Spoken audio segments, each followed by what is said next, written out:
पपई निलेश रवींद्र राजपूत, गाव जैतपूर.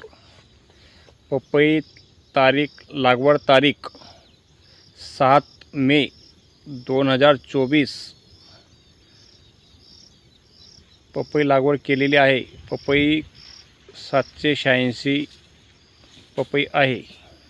आज रोजी पपई अशी आहे. आज तारीख आहे तुमची 27/7/2024.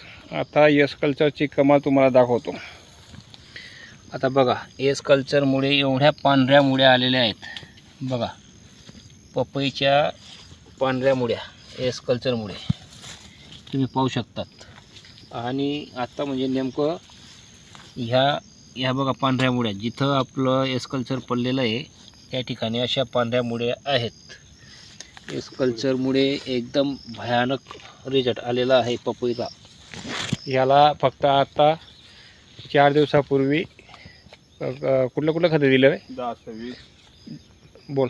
10-20 सुपर फॉस्फेट, पोटॅश, प्लॅन्टो एवढे खतं दिलेले आहेत. आणि याच्या अगोदर यस कल्चर, आणखी गोमूत्र काढा, परत आपलं SSP, NPK जीवाणू हे दिलेले आहेत. बघा, आता इथं फुलं पण व्यवस्थित आहेत. बोला शेतकरी निलेश रवींद्र राजपूत, इकडे या.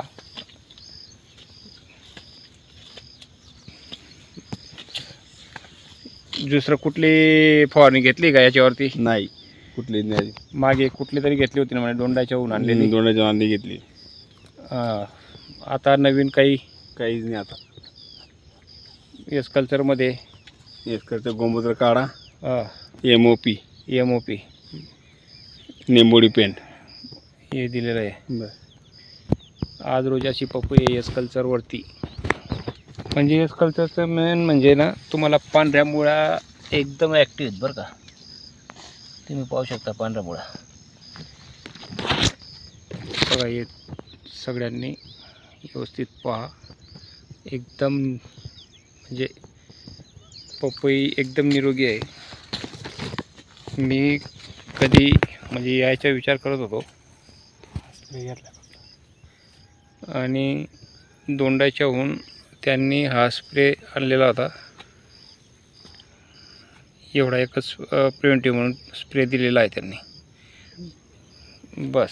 याच्यानंतर आपला यस कल्चरमध्ये जे न्यू स्टार बनवले आहेत तेच दिलेले आहेत, स्प्रे केलेला आहे. पाहू शकता तुम्ही. पांढऱ्या मुळ्यांचा खरं मेन म्हणजे शेतामध्ये उपयोग जास्त असतो.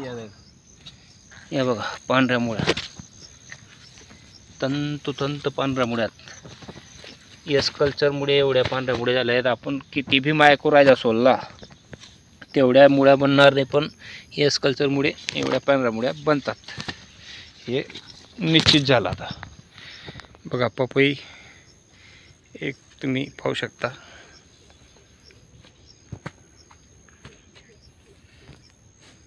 क्वालिटी म्हणजे क्वालिटी आहे पपईची.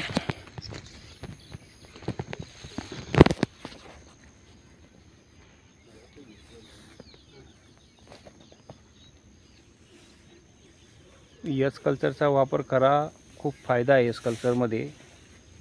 काही नाही, एक वेळेस आपल्याला 500 रुपये टाकायचे आहेत, ते आपल्याकडे कायमस्वरूपी राहणार आहे विरजन. आणि दर 8 दिवसांनी तुम्ही 200 लिटर बॅरलमध्ये 1 लिटर यस कल्चर विरजन टाका, 3 किलो गूळ टाका आणि त्याचा रिजल्ट घ्या. मुळा सशक्त तर पीक सशक्त म्हण आहे ती आपल्या पूर्वजांची. धन्यवाद.